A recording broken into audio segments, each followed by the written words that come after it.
unipolarity meant that NATO would enlarge somewhere from Brussels to Vladivostok, step by step. There would be no end to eastward enlargement of NATO. This would be the US unipolar world. If you played the game of Risk as a child, like I did, this is the US idea, to have the peace on every part of the board. Any place without a US military base is an enemy, basically. Neutrality is a dirty word in the US political lexicon. Perhaps the dirtiest word. At least if you're an enemy, we know you're an enemy. If you are neutral, you're subversive. Because then you're really against us, because you're not telling us. You're pretending to be neutral.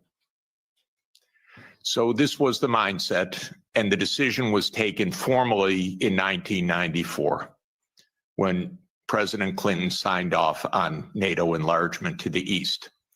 You will recall that in February 7th, 1991,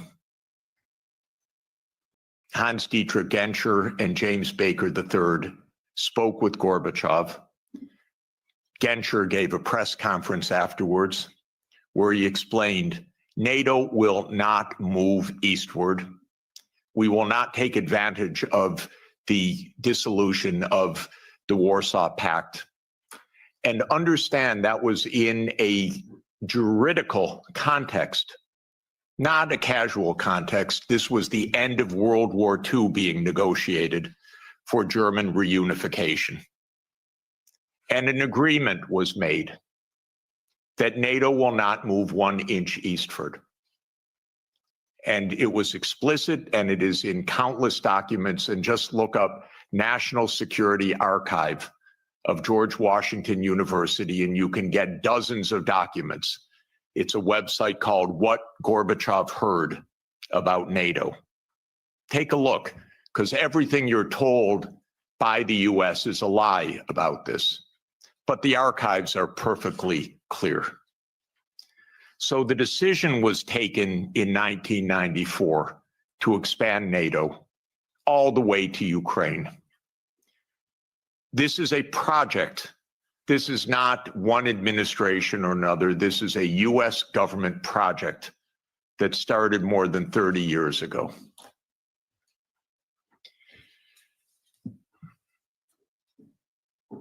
In 1997, Zbigniew Brzezinski wrote The Grand Chessboard. That is not just musings of Mr. Brzezinski. That is the presentation of the decisions of the United States government explained to the public, which is how these books work. And the book describes the eastward enlargement of Europe and of NATO as simultaneous events. And there's a good chapter in that book that says, what will Russia do as Europe and NATO expand eastward? And I knew Zbigniew Brzezinski personally. He was very nice to me. I was advising Poland. He was a big help. He was a very nice and smart man, and he got everything wrong.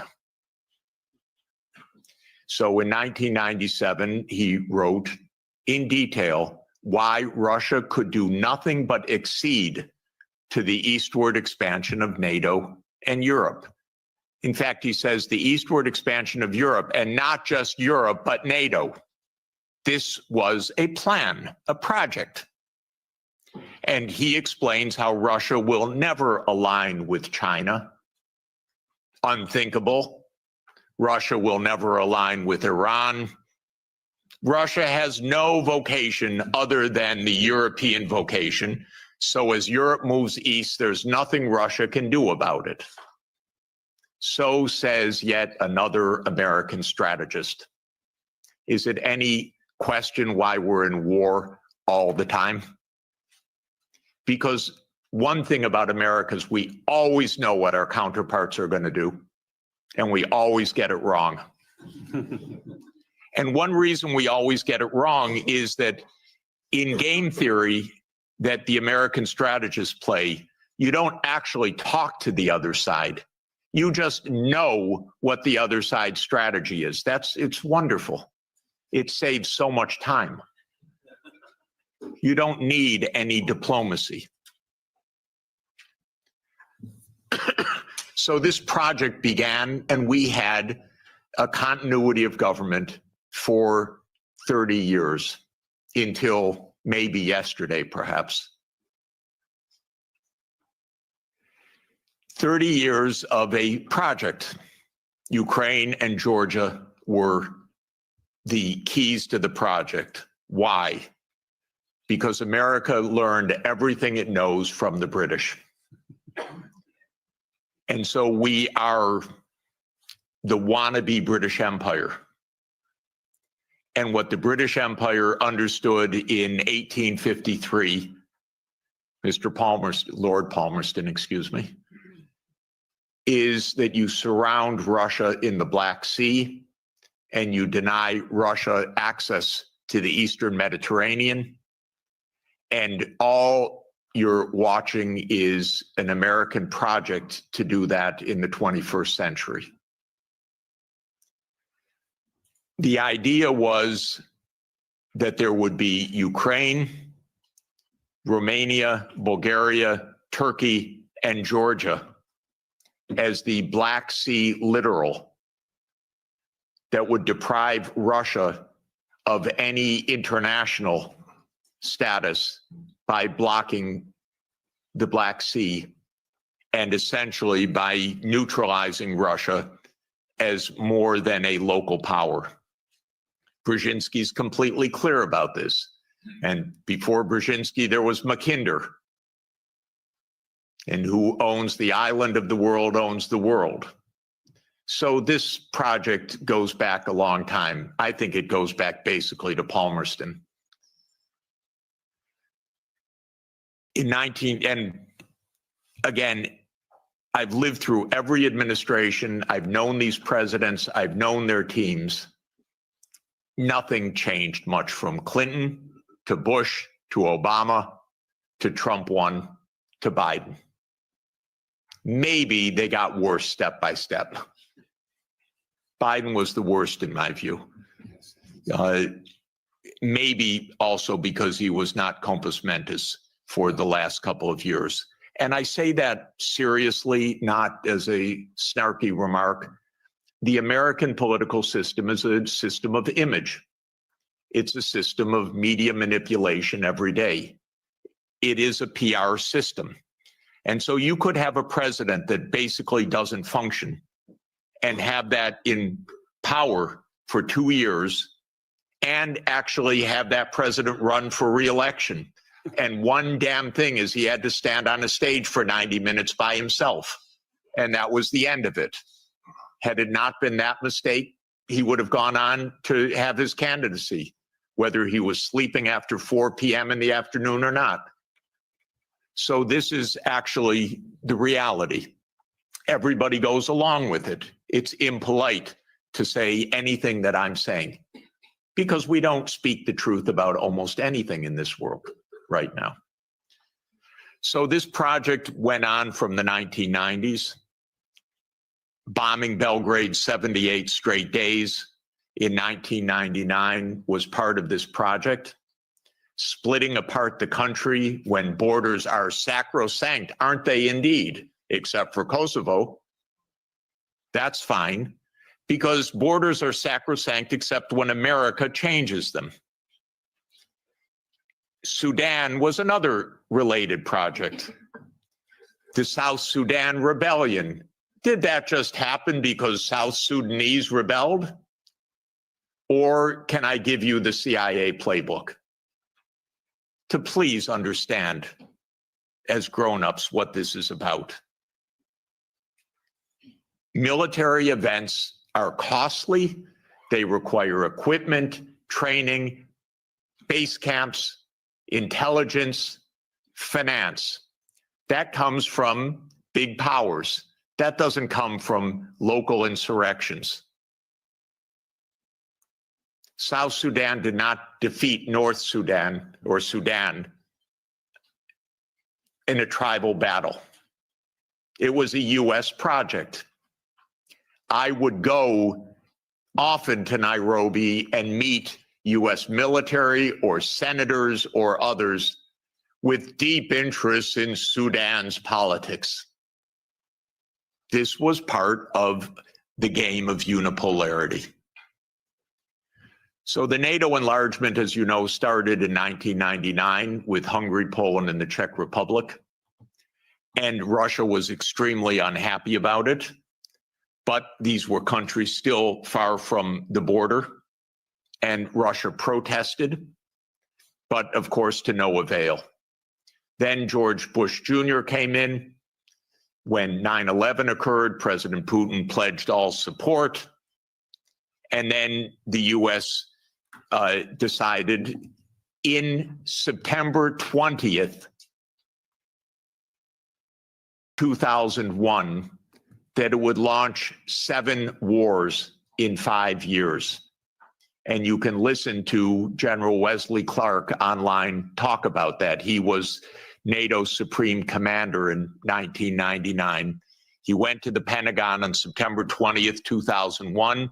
He was handed the paper explaining 7 wars. These, by the way, were Netanyahu's wars. The idea was partly to clean up old Soviet allies and partly to take out supporters of Hamas and Hezbollah. Because Netanyahu's idea was there will be one state, thank you, only one state. It will be Israel. Israel will control all of the territory. And anyone that objects, we will overthrow. Not we exactly, our friend, the United States. That's U.S. policy until this morning. We don't know whether it will change.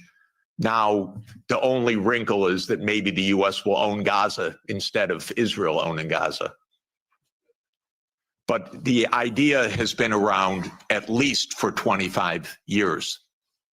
It actually goes back to a document called Clean Break that Netanyahu and his American political team put together in 1996 to end the idea of the two-state solution.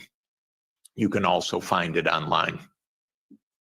So these are projects. These are long-term events. These aren't, is it Clinton? Is it Bush? Is it Obama? That's the boring way to look at American politics, as the day-to-day game, but that's not what American politics is. So the next round of NATO enlargement came in 2004 with 7 more countries. The 3 Baltic states, Romania, Bulgaria, Slovenia, and Slovakia. At this point, Russia was pretty damn upset. This was a complete violation of the post-war order agreed with German reunification. Essentially, it was a fundamental trick or defection of the U.S. from a cooperative arrangement, is what it amounted to, because they believe in unipolarity. So as everybody recalls, because we just had the Munich Security Conference last week in 2007, President Putin said, stop, enough, stop now. And of course, what that meant was in 2008, the United States jammed down Europe's throat enlargement of NATO to Ukraine and to Georgia. This is a long-term project. I listened to Mr. Saakashvili in New York in May of 2008, and I walked out, called Sonia and said, this man's crazy. And a month later, a war broke out because the United States told this guy, we saved Georgia. And he stands at the Council on Foreign Relations, says, Georgia's in the center of Europe. Well, it ain't, ladies and gentlemen. It's not in the center of Europe.